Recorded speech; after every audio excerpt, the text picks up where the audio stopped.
자, 우리 여호수아 오늘 무슨 영화 제목 같죠? 기생과 스파이. 근데 영어 성경에 원래 스파이라고 되어 있습니다. 그리고 여기 이제 조금 부드러운 표현을 썼지만 이 기생이라는 표현은 원문은 창녀예요. 몸을 팔아서 먹고 살아야 하는 아주 슬픈 운명을 가진 여인이죠.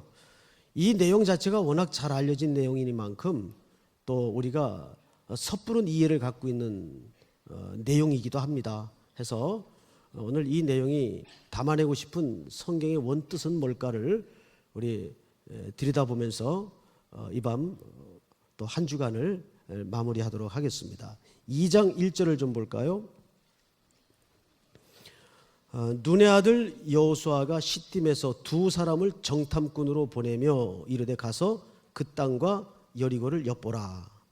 명령을 하죠. 구약 성경에는 가나안 진입을 중심으로 해서 이 스파이를 보내는 경우가 두 차례 등장을 합니다. 앞서 민수기에 보면 모세 시절에 이미 12 정탐꾼을 가나안 땅에 들여보내죠. 그런데 두 케이스가 정확한 차이가 있습니다. 오늘 여리고에 들여보내는 이 정탐꾼과 또 모세 시대에 들여보냈던 12명의 정탐꾼의 그 정탐 동기는 굉장히 다릅니다. 우선 민수기 14장을 한번 볼까요? 12명의 경우 왜 그런 정탐꾼이 필요했는가, 정탐의 과정이 있어야 했는가를 성경 기자가 어떻게 소개하고 있는가를 좀 보십시다. 1절, 14장 1절 제가 좀 읽겠습니다. 교독을 합니다. 온 회중이 소리를 높여 부르짖으며 백성이 밤새도록 통곡하였더라.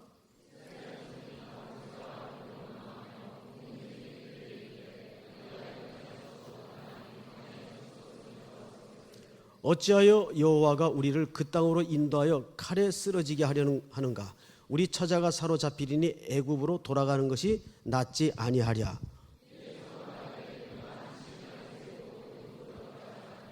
모세와 아론이 이스라엘 자손의 온 회중 앞에서 엎드린지라.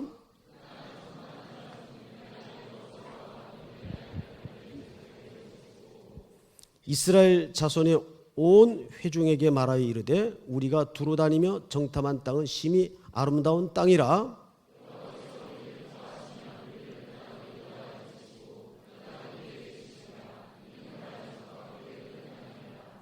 다만 여호와를 거역하지는 말라. 또 그 땅 백성을 두려워하지 말라. 그들은 우리의 먹이라. 그들의 보호자는 그들에게서 떠났고 여호와는 우리와 함께 하시느니라. 그들을 두려워하지 말라 하나.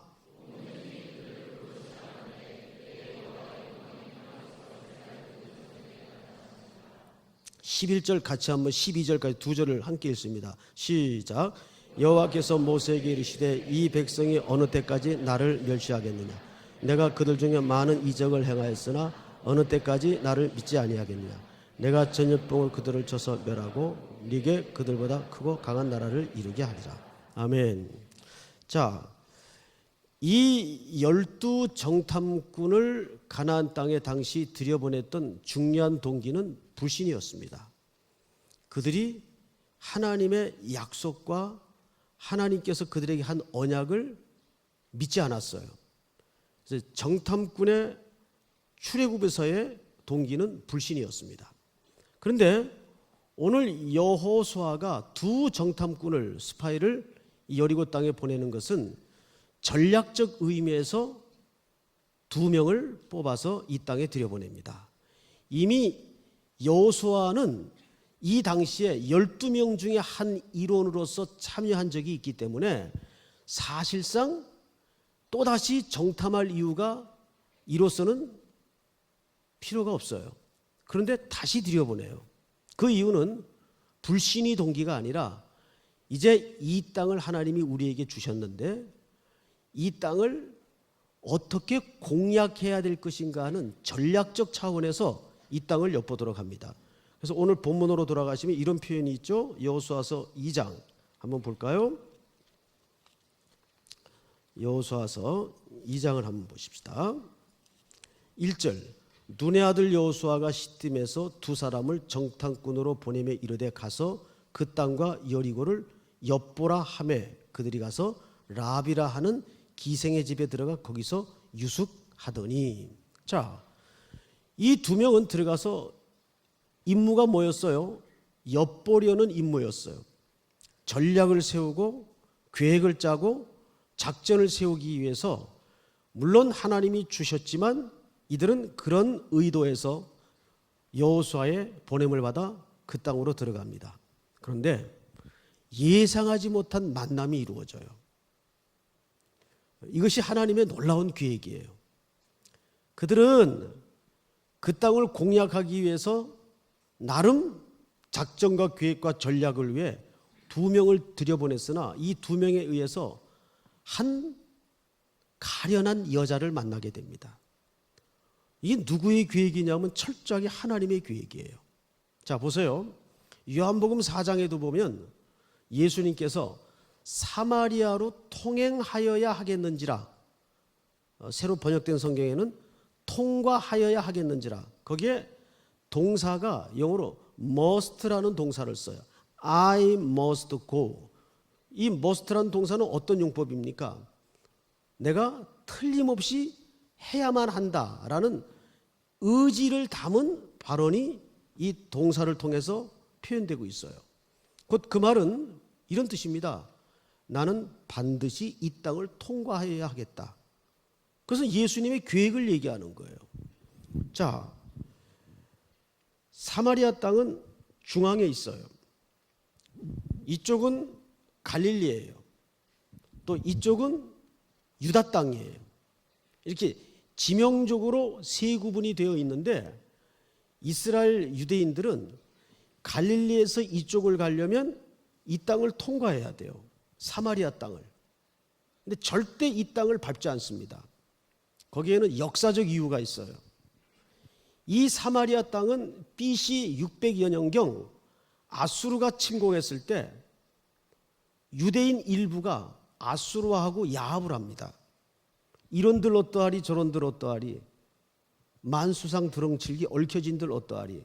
어차피 한 세상 사는데 뭐 명분이 뭐 이렇게 중요하냐, 신앙적 명분이 뭐 이렇게 대수냐, 당장 목구멍에 풀칠하기도 어려운데 해서 아수르와 일부 결탁을 해서 아들, 딸들을 그들에게 통혼을 시킵니다.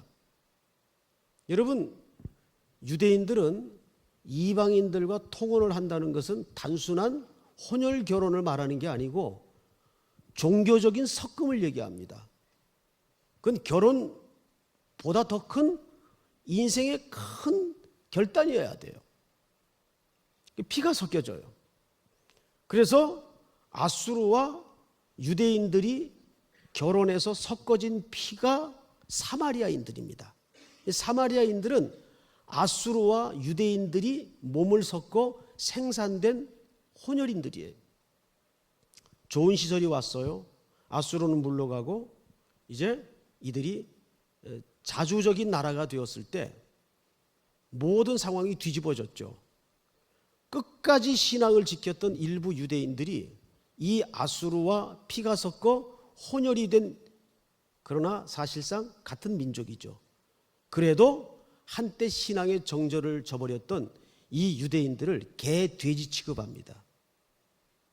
그래서 예배 처소도 따로 만들어요. 하나는 예루살렘, 하나는 그리심산. 이게 요한복음의 배경입니다. 그래서 사마리아 여인이 제일 먼저 물었던 질문이 뭐예요? 어디서 예배하는 게 진짜입니까? 이게 예수님에게 처음 물었던 질문이에요.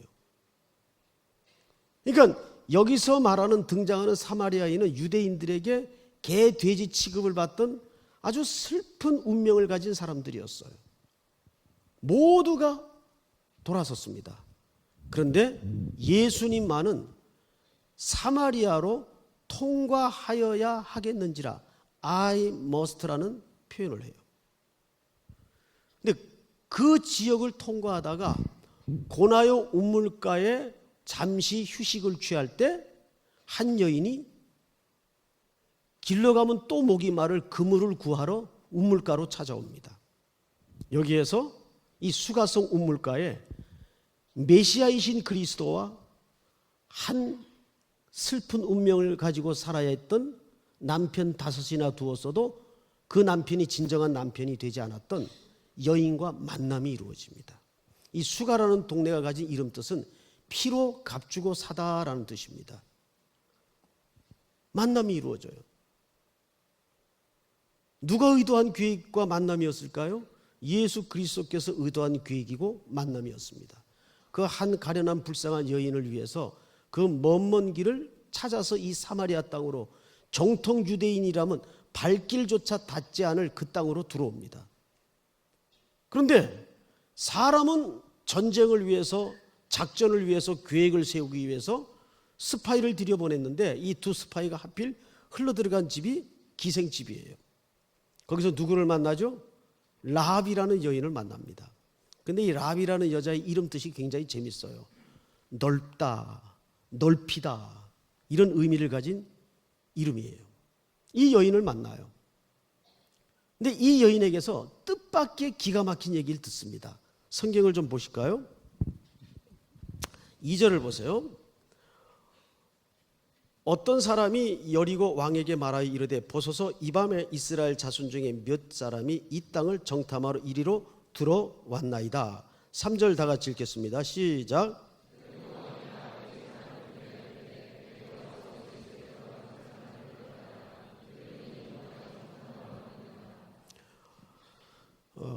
여리고 왕이 스파이가 숨어들었다는 정보를 듣게 됩니다. 근데 이쪽도 가만히 안 있죠. 근데 사실 여러분, 이게 얼마나 말이 안 되는 지금 상황인가 하면 여리고 왕의 군대와 이스라엘 군대는 맞붙어 봐야 게임이 안 되는 상대입니다. 누가? 이스라엘 백성들이.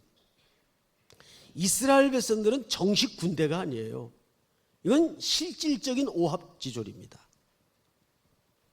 그런데 여리고 왕과 그 중심의 모든 군대들은 당시 굉장한 전투력을 쌓았던 경험을 가진 잘 준비된 군대를 보유하고 있었어요. 이거는 실질적으로 상식적으로부터도 이스라엘 백성 공동체와 여리고 전쟁은 안 되는 전쟁입니다. 그런데 왠지 이 여리고 성이 소동하기 시작합니다. 술렁술렁거리기 시작해요. 야, 이스라엘 사람들이 들어왔대. 코앞에 진을 치고 있대. 스파이까지 왔대. 술렁거리기 시작해요. 자, 또 볼까요? 4절. 그 여인이 그 두 사람을 이미 숨긴지라 이르되 과연 그 사람들이 내게 왔었으나 그들이 어디서 왔는지 나는 알지 못하였고 그 사람들이 어두워 성문을 닫을 때쯤 되어 나갔으니 어디로 갔는지 내가 알지 못하나 급히 따라가라. 그리하면 그들을 따라잡으리라 하였으나. 6절 같이 읽겠습니다. 시작.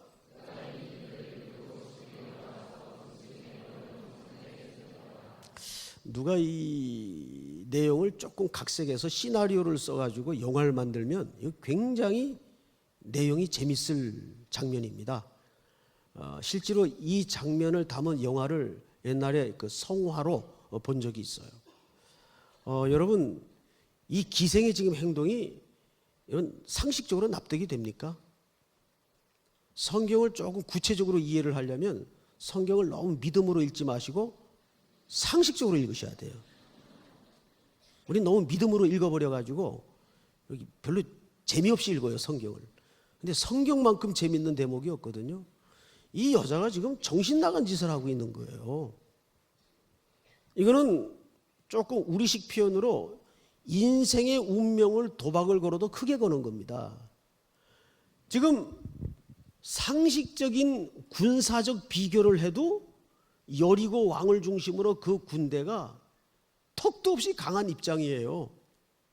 그리고 저 앞에 진치고 있는 이스라엘 백성들은 군대랄 것도 없는 지금 종류입니다. 솔직히 좀 사항 거지 떼들이 생각을 해보세요. 40년을 돌아다니다 지금 와서 앉아 있는 거예요. 뭘 그걸 군대라고 할 게 있겠어요, 뭐를. 응? 이쪽은 이미 안정된 거주지에 잘 훈련된 군사에다가 이미 수많은 전투 경험을 치러낸 군대를 보유하고 있는 유명한 왕입니다. 근데 저쪽은 지금 40년을 애 어른 할머니까지 모시고 아직 멀었냐? 그러고 이러고 지금 오는 거예요. 이건 군대랄 것도 없어요. 근데 이 여자가 지금 정신이 나갔죠.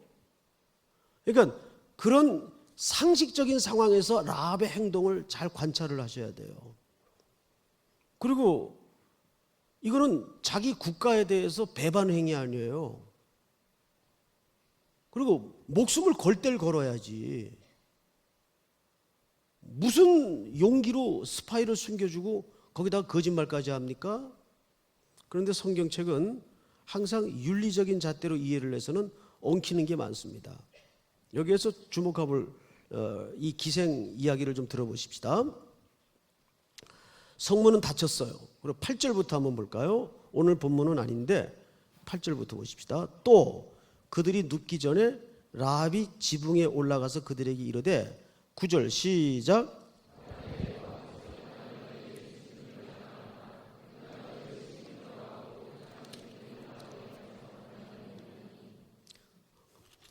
웃기는 얘기를 하죠. 여러분 보세요. 하나님이, 자, 저를 보세요. 하나님이 40년을 광야에서 허비한 이스라엘 공동체에게 한 미천한 여인을 통해서 정확하게 무언가를 얘기하고 싶었던 거예요. 지금 기생의 입에서 너무너무 황당한 얘기가 나옵니다. 보세요. 말하되 여호와께서 이 땅을 너에게 주신 줄을 내가 안다. 누가 한 말이에요? 근데 이 말을 누구는 안 믿었죠? 40년 전에? 누구는 안 믿었어요? 이스라엘 백성들은 안 믿었다니까요. 근데 지금 40년 후에 바로 그 문제의 땅에 들어왔더니 그것도 정보력이 좋은 무슨 정보 장교가 하는 말이 아니고 일개 몸을 팔던 슬픈 운명을 살아간 여인이 한 얘기예요. 여인이 라합이 하는 얘기예요. 여호와께서 이 땅을 너에게 주신 줄을 내가 안다. 자, 이 말을 들은 이스라엘의 두 정탐꾼 마음은 어떠했을까요? 뭐야 이거? 응? 이게 무슨 상황이야? 40년 전에 우리는 안 믿었는데 이 여인은 이미 그 소식을 들어 알고 있어요. 이미 이 땅을 너희에게 준 줄을 내가 안다. 그것도 너희 군대가 이길 것이라. 이스라엘에 관한 언급이 1절 있어요? 없어요? 없어요. 오직 한마디. 하나님이 너희에게 주셨다. 아주 죽이는 거죠. 이스라엘을. 얼마나 이들의 불신을 부끄럽게 만드는 하나님의 아주 치밀한 확인입니까? 이런 거 보면 하나님이 아주 치밀하세요. 여지가 없어요. 너희가 얼마나 이 땅에 들어오기에 합당치 못한 존재인지를 아느냐? 이거를 마지막까지 확인시키고 들어오게 하십니다. 그 다음에 보세요. 우리가 너희를 심히 두려워하고 이 땅 주민들이 다 너희 앞에서 간담이 농나니.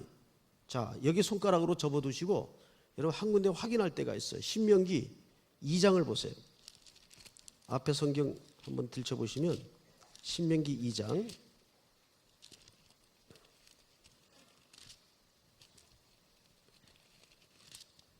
자 25절을 보십시다. 25절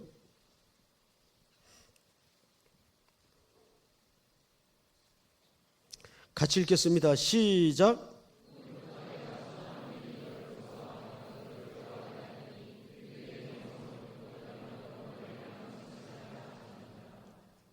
하나님이 약속을 한 거예요. 근데 이 사실을 누가 지금 확인시켜주고 있어요? 기생 라합이 이 하나님의 약속의 사실을 누구에게 확인시켜주고 있어요? 바로 그 장본인들인 이스라엘 군인들에게 확인시켜주고 있어요. 철저히 하나님의 언약을 붙들지 못했던, 믿지 않았던, 그래서 불신의 세월을 40년 보낸 그 그 대표자들에게 이 하나님의 언약을 한 가련한 여인의 입을 통해서 확인시켜주고 있어요. 자, 오늘 본문으로 다시 들어가 보세요. 우리는 여기서 한 가지 질문을 이제 해야 됩니다. 자, 2장을 다시 보세요. 열어놓고 저를 보세요. 그러면 한 가지 궁금한 게 이제 생겨요. 아니, 그러면 이 여자는 어떻게, 어떤 경로로 이렇게 믿음이 좋을까? 누구보다, 이스라엘보다. 가나안 땅에 살던 여자인데 이스라엘 공동체 일원도 아니잖아요. 하나님의 약속에 익숙한 사람도 아니잖아요. 소문만 듣고도 믿음이 좋아. 그렇죠? 그러면 이 여자는 어디서 어떻게 이렇게 믿음이 좋을까요? 그 부분이 궁금해야 성경을 믿음으로 보는 게 아니라 상식적으로 보는 겁니다. 자, 이유를 이렇게 성경은 소개하고 있어요. 10절을 같이 읽습니다. 시작.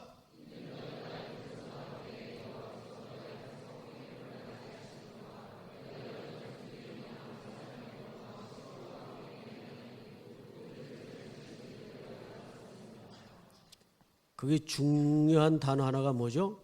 우리가 어떻게 했음이라? 들었음이라. 할렐루야. 자, 로마서 10장에 보면 정확하게 믿음은 어디서 난다?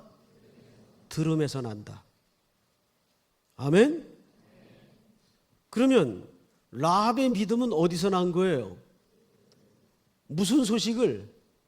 하나님에 대한 소식을. 믿습니까? 하나님에 대한 소문을 들음으로써 나는 거예요. 여러분, 열왕기에 보면 솔로몬이 이스라엘의 왕이 되죠. 근데 솔로몬이 왕이 되자마자 하나님께 기도하여 처음으로 구했던 것이 뭡니까? 지혜를 구했어요. 네가 부도 귀도 구하지 아니하고 지혜를 구했구나. 하나님이 기뻐하셨어요. 그때는 그 지혜가 뭔지 아세요? 히브리 말에 렙 쇼메아라는 표현을 쓰는데 그 지혜는 딴 지혜가 아니라, 따라서 하십시다. 잘 듣는 마음. 솔로몬이 구했던 지혜는 잘 듣는 귀를 구했어요. 잘 듣는 마음을 구했어요. 성경에서 말하는 지혜는 뭐예요? 잘 듣는 마음이에요. 심지어는 누구의 소리까지를 듣게 되죠? 한 가련한 창기의 아픔의 소리까지를 듣게 돼요. 아기 하나를 놓고 재판하는 유명한 일화가 소개되죠. 생모가 뭐라 그럽니까? 내가 포기하겠습니다. 그 히브리 원문을 보면 이렇게 돼 있어요. 자궁에서 불타는 모성의 소리를 들었다, 이렇게 돼 있어요. 무슨 귀가 있었던 거예요? 잘 듣는 귀가 있었어요. 그런데 이 잘 듣는 귀는, 첫 번째 잘 듣는 귀는 하나님의 말씀을 잘 듣는 귀예요. 아멘. 저는 우리 삼일교회 청년들이 귀한 것이 뭐 우리가 헌신을 하고 희생을 하고 그것도 귀하지만 더 중요한 것은 늘 하나님의 말씀을 듣는 열망이 열려 있다는 거예요. 그 귀가 열려 있다는 거예요. 이거는 지금은 여러분들이 잘 모르겠는데 어마어마하게 중요한 복입니다. 믿습니까, 여러분? 이렇게 청년 때부터 하나님 말씀을 듣기를 즐거워하는 심령이 된 사람은 그 복이 사실은 평생 따라가요. 참 신기해요. 여러분들이 복 받은 줄 아세요. 지금 이 시간에 한번 집에 앉아가지고 TV를 여기저기 틀어보세요. 우리의 눈을 끌 매력적인 프로들이 얼마나 많이 쏟아집니까? 그런데 이상해요. 지금 저는 여러분들 앉아있는 게. 이게 웬일인지 모르겠어요. 이게 복이에요. 라합이 그러면 혼자 들었을까요? 이 소문을? 혼자 들었을까요? 아니, 가나안 땅의 사람들 다 들었겠지. 이 여자가 들었다면 가나안 땅의 사람들이 다 들었다는 얘기지. 그렇잖아요. 근데 듣는 게 중요한 게 아니죠. 그래서 우리 어머니 아버지들이 힘들 때마다 불렀던 은혜로운 찬송 중에 이런 가사가 있어요. 제가 한 소절만 불러드릴게요. 왜 내게 성령 주셔서 내 마음을 감동해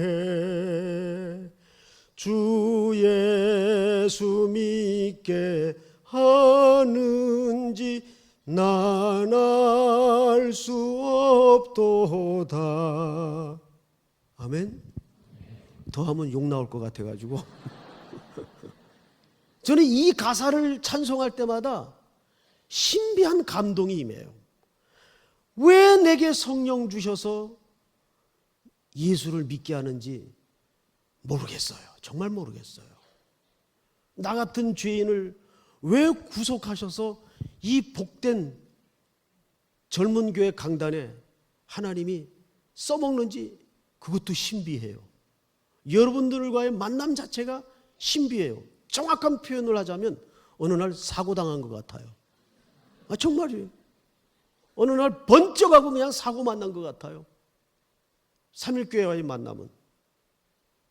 제가 어떻게 19년 목회하던 목양지를 그렇게 훌쩍 내려놓을 수 있었겠어요? 그 제 마음으로 그게 절대 가능하라고 보세요? 가능하지 않아요, 여러분. 내 마음으로 하는 게 아니죠. 저는 왜 내게 성령 주셔서 내 마음을 감동해? 가나안 땅의 그 하나님에 대한 홍해를 마르게 하시고 광야의 무서운 대적을 무찌르게 한 그 소식을 아니 이 여자 혼자만 들었나 말이에요. 다 들었단 말이죠. 그런데 이 절대 계산이 안 서는 상황에서 이 여인이 이렇게 운명을 건 우리말로 표현하자면 도박을 할 수 있었던 것은 이거는 하나님이 주신 은혜와 믿음으로밖에는 설명이 안 돼요. 아멘? 그 복을 우리가 지금 누리고 사는 거예요. 사실은. 우리 한 절만 해보십시다. 무반주로 왜 내게 성령 주셔서 내 마음 감동해? 우리 다 같이 왜 내게 성령 주셔서 내 마음 감동해 주 예수 믿게 하는지 주 예수 믿게 하는지 난 알 수 없도다. 내가 믿고 또 의지함은 내가 믿고 또 의지함은 내 모든 형편 자신은 주님 늘 보호해 주실 것을 나는 확실히 아네. 아멘. 모든 사람들이 하나님에 대한 소문을 들었어요. 그런데 구원은 이 여인에게만 임해요. 왜 그랬을까요? 자, 성경을 조금 더 구체적으로 확인해 볼 대목이 있습니다. 자, 성경을 다시 보십시다. 여호수아서 2장. 자, 우리 한 군데 다른 성경을 좀 찾죠. 6장 25절을 한번 찾겠습니다. 여호수아서 6장 25절. 6장 25절. 한번 같이 읽을까요? 시작.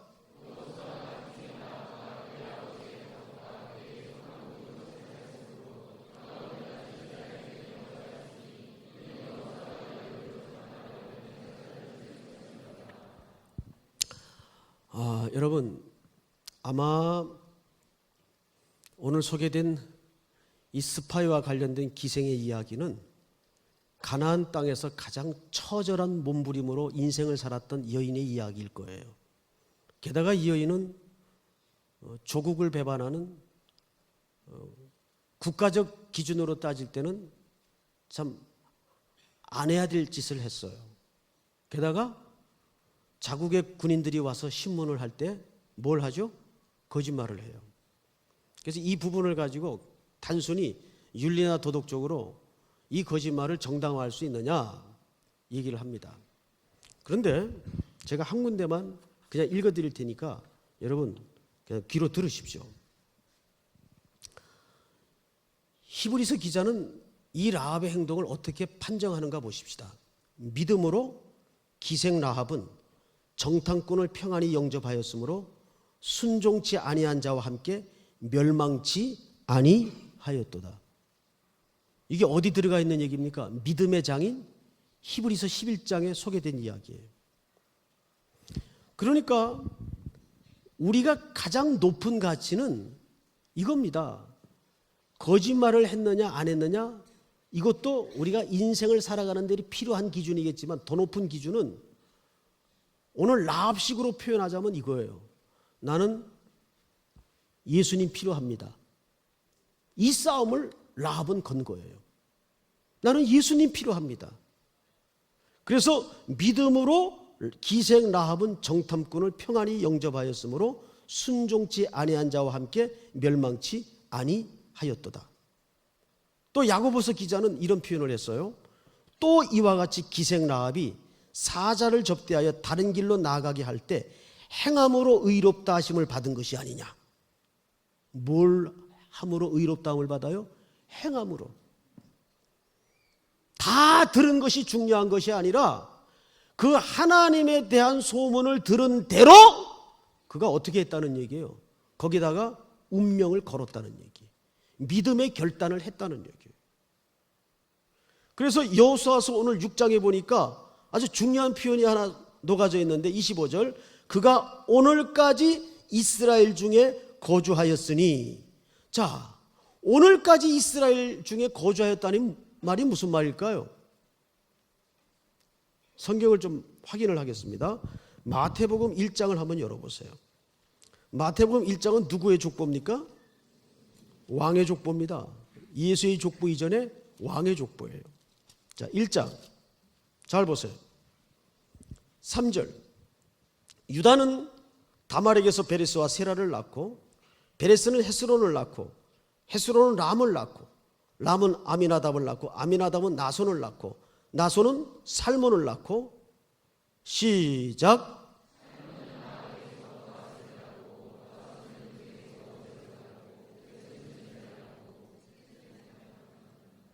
누구의 족보입니까?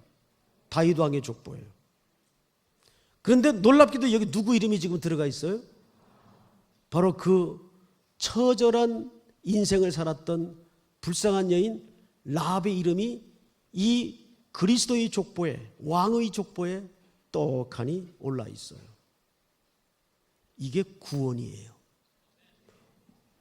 구원받을 수 없는 조건 없는 인생이 이렇게 구원을 얻는 거예요. 누구를 통해서? 그리스도의 오심을 통해서. 믿습니까, 여러분? 그 말이 여호수아서 6장 25절에 그가 오늘까지 우리 중에 있느니라. 바로 가나안의 전명은 그런 조건으로 들어가는 거예요. 들어갈 수 없는 조건인데 그리스도의 은혜로 들어간다, 그 말이에요. 우리 지난주 공부한 내용 중에 어떤 내용이 있었습니까? 왜 홍해를 건넜는데 요단을 또 건너야 했을까요? 홍해와 요단의 차이는 뭐라고 설명드렸습니까? 홍해는 말 그대로 세례를 받는 사건이었어요. 그리스도의 보배로운 피로 구속함을 입는 사건이었어요. 그런데 요단은요, 그 구속함을 입은 백성이 본격적으로 그리스도 안에 들어가는 사건이에요. 그래서 얼마나 그리스도께 순종하느냐의 싸움을 시작하는 땅이 가나안 땅이에요. 그래서 그 땅은 매일 전쟁이었어요. 여기에 지금 초입에 라합이 등장하는 이유는 바로 그겁니다. 우리같이 라합처럼 죄 많은 인생들, 연약한 인생들이 오직 그리스도의 은혜로 이 땅에서 이제 왕의 족보가 되어가는 싸움을 하는 거예요. 그분 안에서. 그가 오늘까지 있느니라. 사랑하는 성도 여러분, 말씀을 맺겠습니다. 우리는 결국 오늘 이 여인을 통해서 이스라엘 군인들이 얼마나 우리가 지난 40년간 바보 같은 생활을 했는가. 하나님의 그 확고한 약속을 우리가 얼마나 믿지 못하고 살았는가. 그것을 들어가면서 이 가련한 여인의 입술을 통해 확인받고 들어가요. 그리고 이 여인을 통해서 구원이 무언가를 다시 한번 설명합니다. 라합처럼 희망 없이 살던 인생이었는데 오직 그분께 내 전생애를 걸고 이 가나안 땅에서 이제 순종하는 삶을 살아가는 겁니다. 이 한 주간도 여러분들에게는 그런 가나안이 준비되어 있어요. 그래서 우리는 매일 어떤 마음으로 살아야 됩니까? 라합처럼 절실한 마음으로 그리스도의 은혜가 없이는 저는 안 됩니다. 무슨 확률의 싸움이 아니에요. 세상과의 싸움은 크기의 싸움이 아니에요. 라합의 입에서 하나님 얘기 외에는 이스라엘 군대의 조건과 여건과에 대해서 한마디도 나오질 않아요. 하나님의 홍해를 가르신 것과 하나님이 너희 대적을 물리친 사실을 우리가 들었다. 거기 이스라엘 군대 얘기가 나옵니까? 이스라엘 형편 얘기가 나옵니까? 일절 등장하지 않아요. 오직 라합은 하나님에 대한 소식을 들었을 뿐이에요. 그리고 그 믿음을 가지고 그는 생애를 건 결단을 한 겁니다. 앞으로 펼쳐질 이 가나안의 이야기는, 여호수아의 이야기는 더 흥미진진한 이야기가 남겨져 있어요. 다음 시간에 다 일어나십시오.